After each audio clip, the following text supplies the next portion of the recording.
So you're diving into the K1 visa process? That's amazing. But before you get too swept up in the excitement, listen up. This visa can be tricky and one little slip up can lead to major headaches. In this video, we're sharing real K1 visa horror stories, mistakes people actually made that you definitely want to avoid. You're not alone in this journey, and we're here to help you navigate it. Let's get started.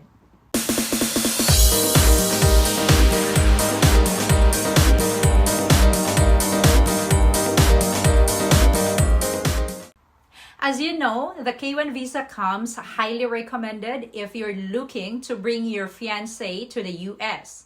However, the K1 visa process is delicate, complicated, and can be stressful. Immigration officials will assess your relationship information and marriage plans before granting the K1 visa. For this reason, you must avoid the common mistakes K1 visa applicants make. I've seen so many posts like these every day in Filipino K1 visa support group on Facebook. People getting RFEs or requests for evidence because they missed a tiny detail or did not submit enough proof. It's frustrating, time-consuming, and even lead to denial. But don't worry, I got you. Let's break down the biggest mistakes and how you can avoid them. Mistake number 1, administrative errors. Errors and omissions when filing the requisite forms. Due to many cases of K1 visa fraud, USCIS is very strict with its criteria for awarding classification. Your K1 visa petition could be denied for minor administrative errors or omissions. These include failure to append your signature on the petition for Alien Alliance, Form 129F, failure to duly fill out the forms, failure to give detailed and honest answers. I've seen applicants who forget to sign out or used outdated forms or left sections blank. These simple errors trigger RFEs or outright denials. Mistake number 2, failing to give honest and accurate information. The biggest mistake applicants make is giving inconsistent or dishonest information. USCIS will scan each petition for red flags before deciding whether you have a bona fide relationship. Provide honest and transparent answers to better your chances of visa success. Mistake number 3, not meeting the eligibility requirements. One of the biggest mistakes that lead to denial is failing to meet USCIS eligibility criteria. USCIS will look to the following to determine the eligibility.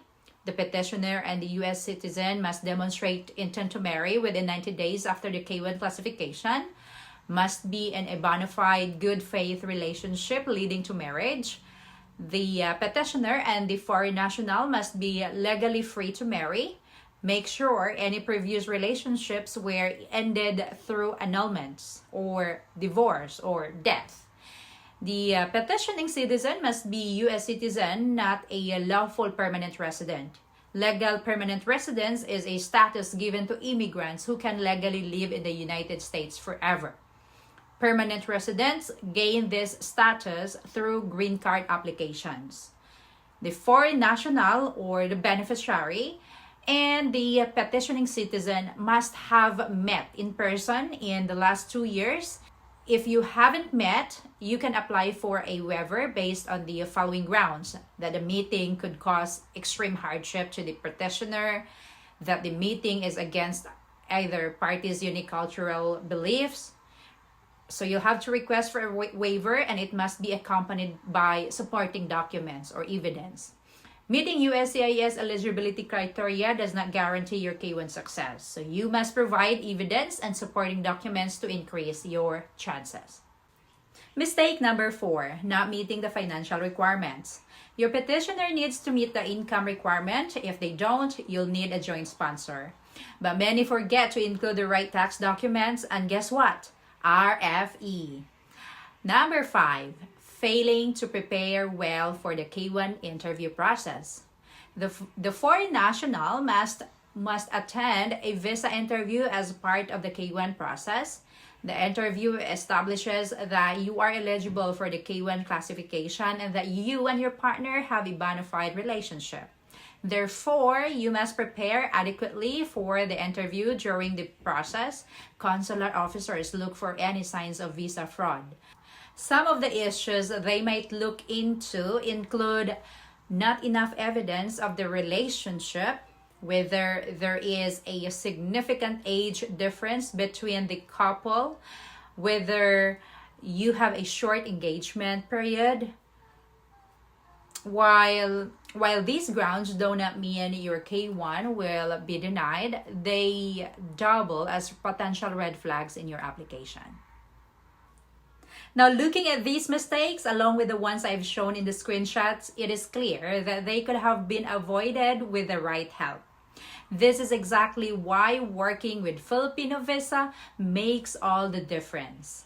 Their team of experts double checks everything: your form, supporting evidence, and even your interview prep, to ensure you don't get an RFE or delays.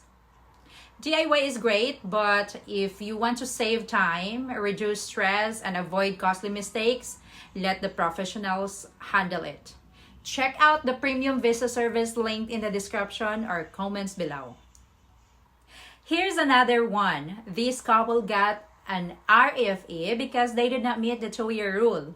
When filing a K1 visa, it's very important that the couple has met in person within 2 years before submitting the visa petition.